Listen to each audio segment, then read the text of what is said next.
SIR એટલે કે મતદાર યાદી સઘન સુધારણા ઝુંબેશ જે પૂરજોશમાં ચાલી રહી છે. પણ શું તમે એન્યુમરેશન ફોર્મ ભરવાનું ચૂકી ગયા છો અને તમારું નામ ડ્રાફ્ટ મતદાર યાદીમાં પણ નથી? તો શું કરશો? જરા પણ ચિંતા કરવાની જરૂર નથી, કારણ કે બંને સવાલનો એક જ જવાબ છે, ફોર્મ 6. જો તમારું નામ ડ્રાફ્ટ મતદાર યાદીમાં નથી અથવા તમે મતદાર યાદી સઘન સુધારણા ઝુંબેશ દરમિયાન એન્યુમરેશન ફોર્મ નથી ભરી શક્યા તો તુરંત ફોર્મ 6 ભરો. સરળ ભાષામાં સમજીએ તો ફોર્મ 6 એટલે મતદાર યાદીમાં નામ ઉમેરવા માટેનો એકદમ સરળ રસ્તો.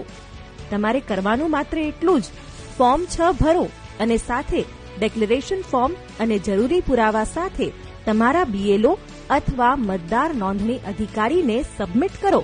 બસ, પછી તમારું નામ મતદાર યાદીમાં ઉમેરાઈ જશે. વોટિંગ માત્ર અધિકાર નથી, જવાબદારી પણ છે. તો ફોર્મ 6 ભરો અને તમારું નામ વોટર લિસ્ટમાં સુનિશ્ચિત કરો.